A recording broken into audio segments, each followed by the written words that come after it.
Our second speaker this morning is Janet Bishop, curator of painting and sculpture at the San Francisco Museum of Modern Art.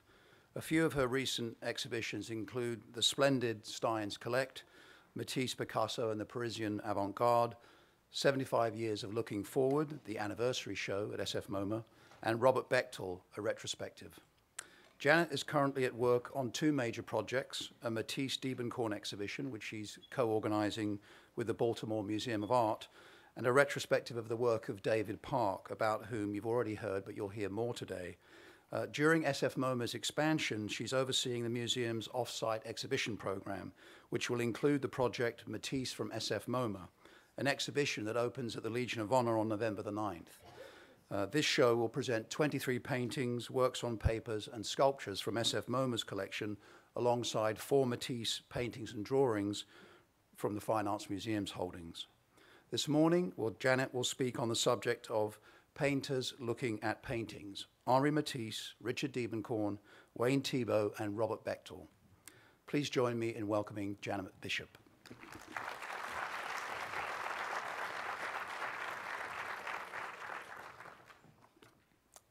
So one of the great privileges as a curator is that we can put together exhibitions of things we want to see. And so the exhibition that Julian mentioned that I'm currently at work on, Matisse Diebenkorn, is sort of born out of an impulse to want to put these two artists' work together in the same gallery spaces. Of course, unlike many of the references that Tim cited in his talk, Diebenkorn's debt to Matisse is very well known. It's something that really anyone writing about the artist would mention.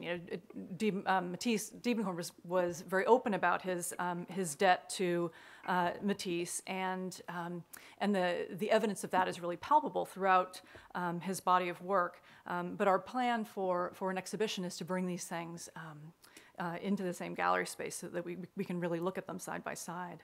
So I'm not speaking today, about artists who were so close that they worked side by side. As Tim mentioned, the David Park, Richard Diebenkorn, and Elmer Bischoff, who conducted drawing sessions together, and I suspect Nancy may say more about that in her talk. But really about artists looking closely at other artists, the private act of looking and studying and absorbing and then borrowing and really productively repurposing to one's own ends. And so we'll start with these two. So I'd say that the relationship between Diebenkorn and Matisse is one that comes to us readily, and it was a thrill to see this painting in the exhibition here. And for those of us who have looked at lots and lots of art history, some of the examples come readily to mind, like this piece here, Matisse's Red Studio, and there are others that one thinks of when one looks at Diebenkorn's wonderful interior from 1963. But it's felt really deeply in the abstract work as well, and this is what we're just starting to sort of assemble in thinking about what the exhibition might consist of. So Matisse lived from 1969 to 1954. He spent his career in France and came to the States a couple of times, making just one trip to California in 1930 when Diebenkorn was 8.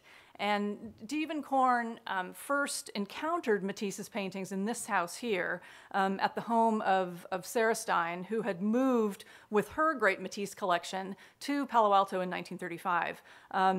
Sarah Stein was one of the artist's most devoted collectors and friends, and around 1943, when Diebenkorn was a student at Stanford, his paintings teacher, Daniel Mandelowitz, brought him to Sarah Stein's to see her Matisses. Now, a number of them never made their way to the West Coast, but her holdings still included Matisse's famous Woman with a Hat from 1905, The Tea in the Garden, now in the collection of LACMA, from 1919, and Bay of Nice from 1918, and you can see it hanging there on the wall between the windows in the living room of Sarah Stein's home.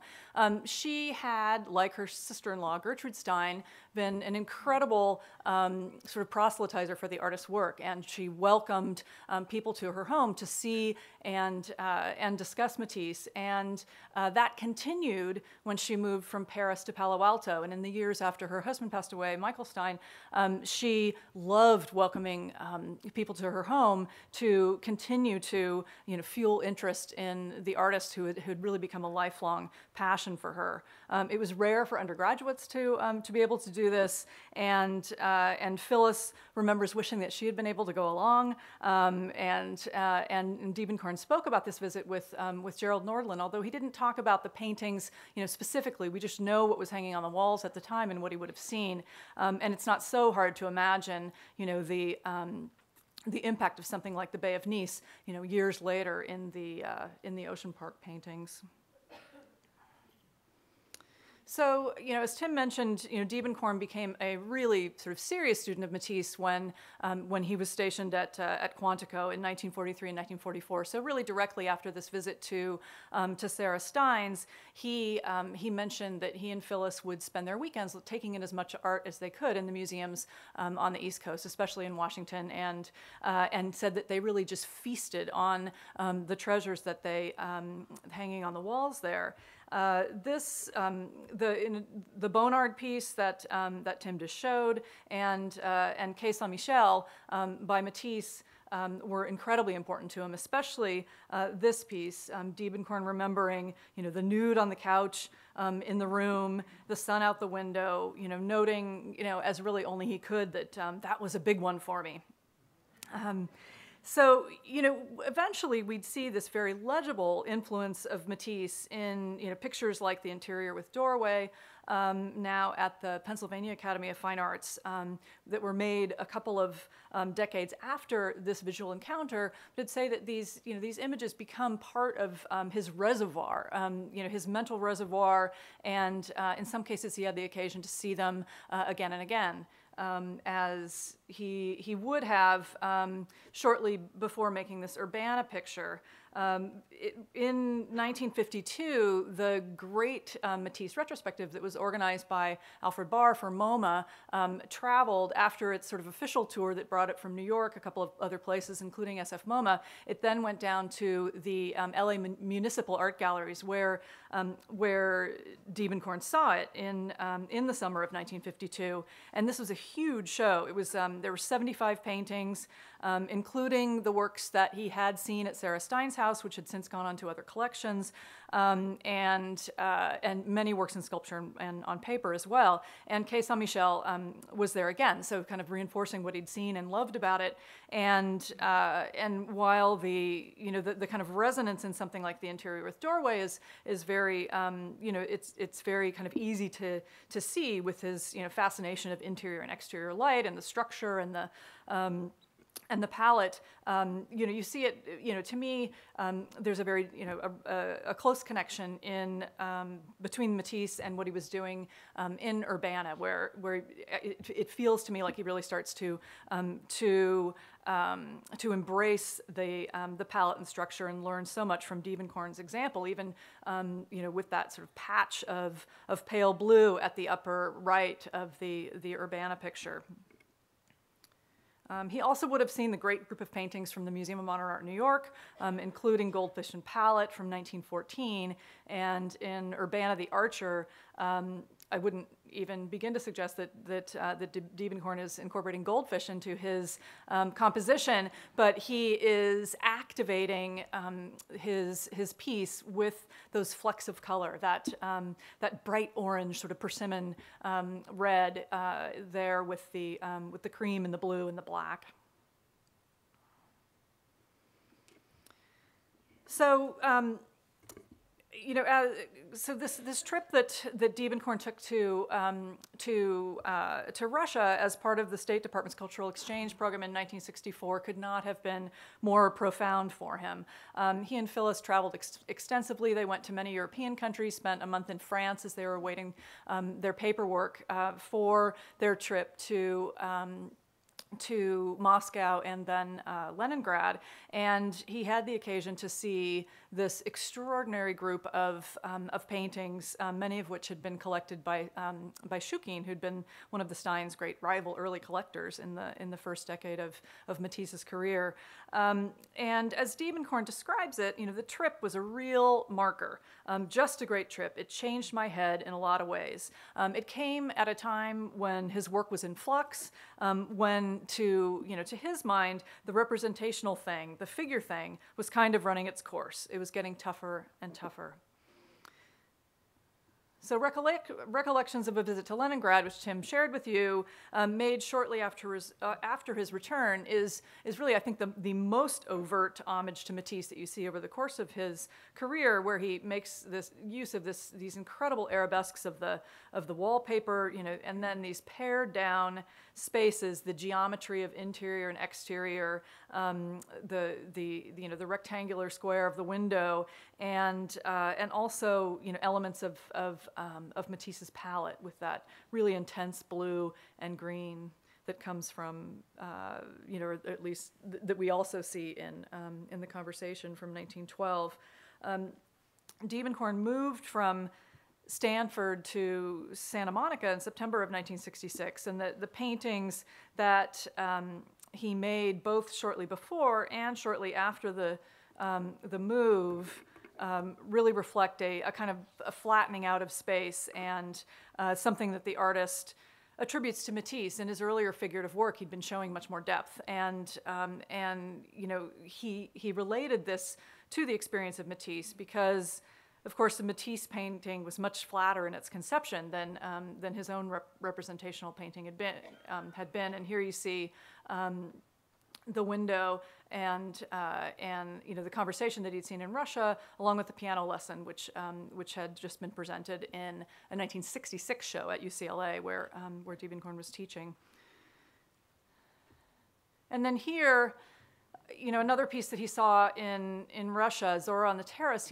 It's you really only have to put your thumb in front of the image of Zora herself to see how close the relationship is between what Matisse was doing and what Diebenkorn sort of gleaned from that work. Over the course of his career, really, Diebenkorn looked at Matisse again and again and again and again,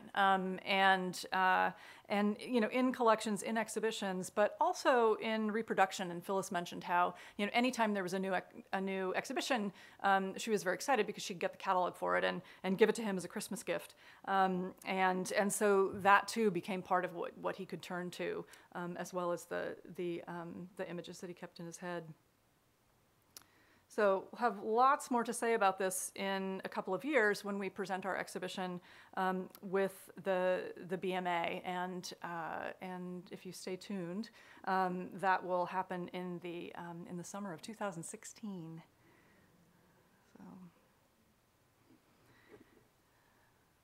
So I also wanted to look at a couple of other artists who look so carefully at Diebenkorn, for whom he was, as he has been to so many, really a great hero within their work. And the first is Wayne Tebow. As you know, this piece is owned by Tebow and is in the exhibition. Wayne Tebow and Richard Diebenkorn are about the same age. Wayne was born 2 years prior in 1920 in Mesa, Arizona, and grew up in Southern California. And he moved in 1950 to Sacramento in order to attend college. And I'd say, Tebow is as open as any artist could possibly be in acknowledging the huge importance of looking at other artists in his painting. The first time I heard Tebow give a talk, I was absolutely stunned because he must have shown 200 images. He came with 2 packed carousels, and not a single one of the images was of his own work. So it wasn't what anyone who hadn't heard him before was expecting, but spoke to the importance of him. His very sort of humble way of saying things like, I steal from the Japanese, I steal from the Chinese, I steal from de Kooning, I steal from Diebenkorn, and try not to insult them at the same time. So, So shortly before, or shortly after this exhibition opened, the LA Times interviewed Tebow about his relationship to Diebenkorn, and you might expect Tebow to own a Diebenkorn cityscape. He's been very open about the extent to which those pieces have influenced him. But I found it fascinating and that this is the piece that he lives with in his foyer when it's not on view here at the De Young. One of the things Diebenkorn mentioned really loving about the piece is its freshness, calling it a beautiful direct encounter, and there's a kind of crispness to the paint application that you see in Tebow's own work. Tebow began really tracking Diebenkorn's work in the 1950s, around the time that this still life was made. In fact, he had seen and admired the really great Paul Mills exhibition at the Oakland Museum, the 1957 Bay Area Figurative Painting Show that featured Elmer Bischoff on the cover of its catalog and included many works by Elmer, by Richard Diebenkorn, David Park, and others who were committed to representation at a time when most avant-garde painting in the United States was abstract. And Diebenkorn, was also noticing what Tebow was doing, and actually gave him a prize for a beach scene in a juried show in 1961 at the Oakland Museum. But the exhibition that Tebow specifically recalls going to see, where he was able to take in a really intense concentration of the artist's work, was the 1960 Diebenkorn show at the Legion of Honor. That had 42 paintings from the period 1957 to 1960. So in speaking to the value of presenting a very focused concentration of an artist's work, this was huge. It was incredible that Diebenkorn had produced that volume of work in just those few years.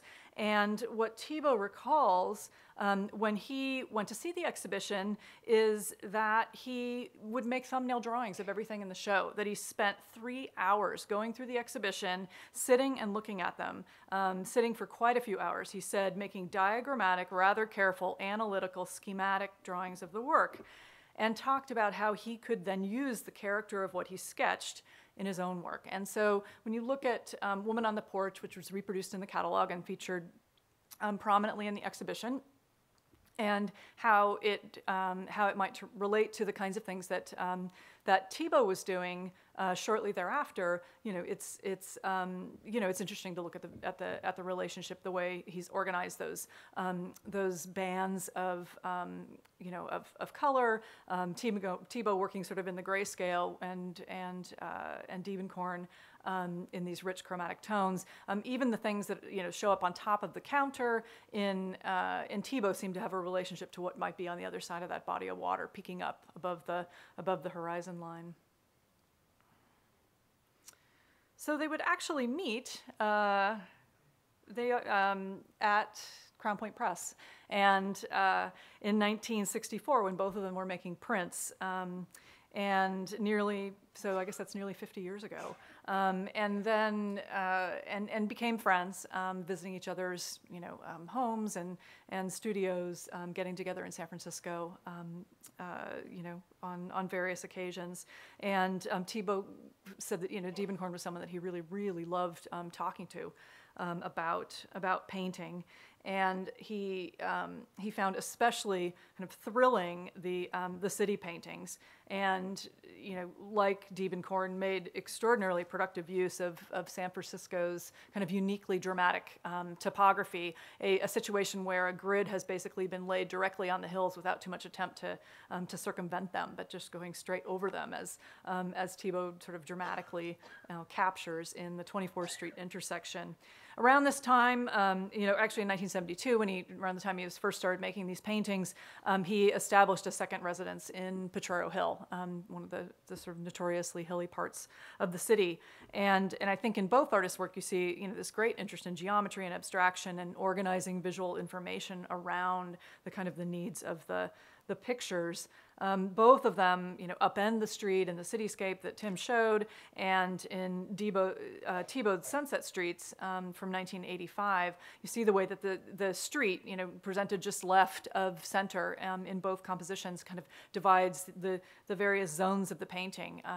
Tebow kind of turning the blacktop, putting it almost in relationship to the picture plane, where it becomes nearly a sheer vertical drop, and including, sort of activating the composition with cars and with a really sort of dense, cluster of buildings, both left and right.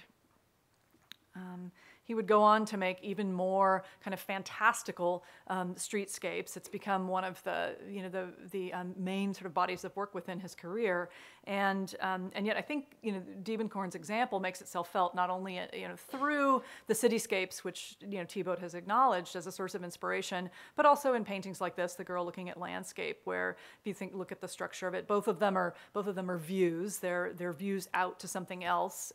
That's certainly the case in the piece on the right as well. The figure implied by the table set and ready to go, and a view out of an apartment window. And they share the use of those vertical columns to both divide space, sort of foreground and background, as well as left to right. As Tebow saw it, both he and Diebenkorn were interested in some of the same kinds of processes and the same kinds of artists: Bonnard, Matisse, Indian miniature paintings, which Diebenkorn collected, and noting that that's where the light comes from, a spectral relationship within the painting itself. And lastly, I just wanted to show Berkeley number 57 by Diebenkorn alongside Thiebaud's Waterland from 1996. In recent years, Thiebaud spent more and more time in Sacramento, less time in San Francisco, and has explored the whole California Delta region in his some of his more recent paintings, and well, it's a totally different sort of painterly energy than what you see in the cityscapes. There's this intense, attention to detail about how you put the various elements of a painting together, to make a whole. And in looking at it alongside Berkeley number 57 by Diebenkorn, I see so many of the same ways of approaching, shape and color and texture, and the different ways of putting that together to make a really extraordinary picture. So the last artist that I want to talk about in relationship to Diebenkorn is Robert Bechtel, and I'll start with the cityscapes just because we've seen them already. Bechtel was born in 1932, so making him a decade younger than Richard Diebenkorn, and he was born in San Francisco and spent a little bit of time in Sacramento as a kid, and then mostly grew up in Alameda. And his work, it rose to prominence in the late 1960s and early 1970s when he became known for these very tightly controlled paintings based on kind of snapshot-like photographs, especially photographs of single cars. And in the second half of the 70s, he started to kind of back up and take in more of the street, where that became, a subject in and of itself. And especially after 1980, when he moved to Potrero Hill with Whitney Chadwick, you see this become a really prominent theme within his body of work. So there's a really sort of direct lineage back again to to Diebenkorn. By comparison, Diebenkorn himself made relatively few of these paintings by comparison to Bechtel or Tebow, where the subject has become really primary. I love looking at the upper left hand or the upper right hand part of the Texas Street intersection that you see in Bechtel's work, and the way that those triangular shadows sort of stack themselves on the sidewalk. In a way that's not so dissimilar from that upper part of the cityscape painting with its shadows, the shadows that are cast from the building up across that upper passage of the road, and And in this painting, Bechtel managed to find the kind of the dramatic view, even when the street was relatively flat, with this very pronounced kind of Renaissance perspective. And he's got these houses organized around the street and the sidewalk, and I can't. I'm sure that he would have had the cityscape in mind, in the way that those sort of painfully little carefully tended patches of green out in front of the houses on the right form these sort of trapezoidal blocks along that side of the composition. Tebow loved to upend the landscape. Diebenkorn showed landscapes vertical, and you see the extension of that in the Ocean Park paintings. Bechtel almost always preferred a even sort of slightly stretched horizontal format. And what he would do is use the camera to kind of frame these dramatic views and then crop kind of as might best suit his composition, but tended to stay away from fantasy. You don't have the kind of exaggeration except as it's sort of captured by his photograph. As we were working on the retrospective exhibition that SF MoMA presented in 2005, Bechtel acknowledged to me that Diebenkorn had been huge for him, and it was something that despite some overlapping interest in subject matter, it wasn't something that was so intuitive for me. I hadn't seen that immediately. I knew that they both like painting seated figures, for instance, and these city views, but the touch is so different. The paint handling is so different, in fact, the Bay Area figurative painters were not the artists that Bechtel, 10 years younger again, was showing with. And when he had his work first rose to prominence, for instance, showing in Documenta 5 in 1972, he was shown alongside Richard Estes and Chuck Close, even Gerhard Richter, as well as other artists associated with photorealism like Ralph Goings or Richard McLean. So it wasn't the Bay Area figurative artists that were either quite his peers or the artists that people tended to kind of think of him with. And so it was really through kind of a period of looking that I began to to better understand the extent of Bechtel's debt to Diebenkorn. And the first encounter was really when Bechtel enrolled at CCA for graduate school. He'd been there as an undergraduate, went off to the Army, came back in 1956, and Diebenkorn had joined the faculty. Now, it would seem obvious to take a class with him, but he was too intimidated to do that. And he said it was just in retrospect, one of the most ridiculous decisions of his young life, because Diebenkorn had become such a powerhouse and had such influence over what students were doing that he felt like he didn't want to get caught up in that. And so he didn't feel like he'd really pull it off, the sort of paint handling that Diebenkorn was so gifted in. And so he picked up the camera as a way to sort of intentionally distance himself from what the Bay Area figurative painters were doing. So again, despite the really obvious connection in subject matter and the feel of some of the paintings, the handling was just, so different that it was hard to see. So with this piece, for instance, which has this really overt sort of snapshot-like feel, and one of the things about Bechtel's work is when you see it in reproduction, you really aren't sure immediately whether you're looking at a photograph or looking at a painting. This piece completely embraces that casual, aesthetic. This backyard scene, the feet cut off, the chair sticking straight up from the bottom edge, blocking her leg, and yet it's really, deeply art historical. The most immediate riff is on Manet's Olympia. You see, in this case, the woman that Bechtel's family, his kids would refer to as ex-Aunt Beth, in this case is drinking an Olympia brand bottle of beer. But the compositional strategies, I'd say, are really, mostly informed by Diebenkorn. Bechtel has said, that to a large extent, he's always seen Diebenkorn's painting as having to do with the surface, about the picture plane. And by surface, I don't mean touch, but by the surface. It's about the forms that are locked together and at the same time make a shallow space because of the color changes, because of overlapping forms. It's a classic modern painting problem.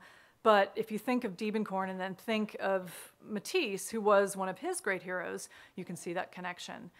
So if you just think of that, if you squint and the figure in the center becomes, that vertical in Diebenkorn's piece, there's a real compositional similarity as there is in that triangular shape of the grass on the right-hand side, and even further, with Yellow Porch. I mean, Diebenkorn's gone so far as to present kind of part of a chair right there in the along the bottom edge of the canvas, and both of these are, the artists would have also been aware of someone like Degas and his orchestra scenes, where you have the scrolls of the cellos kind of poking back out into the viewer's space. But as in Bechtel's case, decisions are being made kind of, at various stages. They're being made at the time that he's photographing, at the time that he's then selecting that photograph to paint, and then along the way, which every painter has the capacity to make decisions about what to put in and what to take out, and so this piece that the Watsonville Olympia that seems so so kind of offhand in some ways is really, I think, a very, very deeply considered work.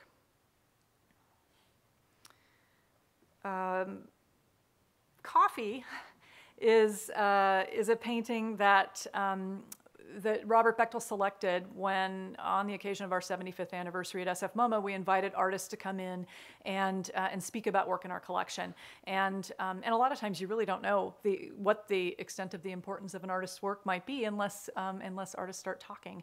And the piece that Bechtel selected was Coffee, and I encourage you to go on our website and seek out his talk. There's a recording of it where he speaks for about 7 minutes in front of the canvas and talks about the things that he got from this piece, the shared interests, the extent of what he's learned from the artist, not only from this particular painting, but from Diebenkorn's work as a whole, and some of the really what he saw as really kind of radical choices that Diebenkorn made. One being that the figures off to the left on the canvas, she's not even close to the middle, and she's also facing the left. So making the way we read from left to right, she's kind of like slipping off the canvas in some ways, rather than kind of settling in. He maintains a kind of interesting tension there.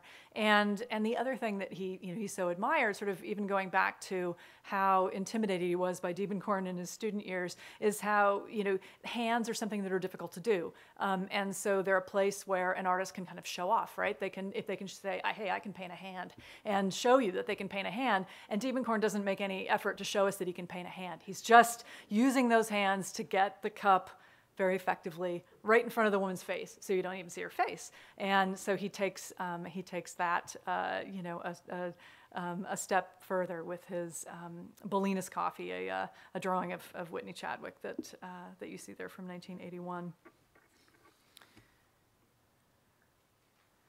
So lastly, I wanted to show you Diebenkorn Seated Man Under a Window, along with Bechtel's view of North Adams from 2006. A couple of years ago, Bechtel spoke of a series of pictures he did that were based in North Adams when Whitney was working at the Clark at Williams College. And what he remembered was that he was basically stealing from a Diebenkorn drawing. I knew it had a figure silhouetted against a window in a very dark room. It was all very flattened and abstract, that is, simplified in the drawing, and I hadn't seen the drawing for a long time. And I still haven't seen it since doing those paintings, so I'm not sure how close I got. But I just like the idea of the situation of shooting in the room, so taking photographs, and what was facing into the room would be dark because of the backlighting of the window. And so I just did different poses, sitting in a chair, standing, and that resulted in this this really beautiful series of paintings from the last few years. But I wanted to end there because it's a recent work of Bob's, and it speaks to the way in which Diebenkorn's imagery has kind of figured in as a kind of, a visual sort of reservoir for him. And I think that's what these works of art become as as artists continue to kind of look and look and look and study, and being people who are sort of deeply connected to what they see. There's no way to kind of overstate the importance of other artists' works in to their own practice. Museums, of course, have lots and lots of different audiences, and we have every day the De Young or the Legion or SF MoMA has students and collectors and local artists and tourists and people with a whole range of cultural interests, as well as people who have just been kind of dragged in by a friend. And but to me, really one of the most important slices of who visits every day are artists, and I feel like if we have the potential of bringing sort of great exhibitions to our museums and to somehow help fuel that that artistic dialogue, that visual exchange that goes on and on and on, it really makes the job of a curator sort of especially worthwhile. And I have to say that SF MoMA is honored to be one of the lenders to this exhibition and to be the caretakers of all of these artists' work in some depth within our own holdings. And when we first opened our building on 3rd Street, the Mario Botta building that is currently undergoing expansion, we decided for the first time to title our permanent collection presentation. For those of you who remember our galleries in Van Ness, the permanent collection tended to be shown in the corridors on the 4th floor, or occasionally in one of the larger galleries of the rotunda, but often without any explanation or any kind of sort of thematic overlay. But our opening exhibition, and it was titled this for many years, on our 2nd floor, was Matisse to Diebenkorn, the works from the painting and sculpture collection. So it's it's an honor to be able to work with those objects in our collection, and very much look forward to sharing our Matisse Diebenkorn exhibition with you in a couple of years. So thank you.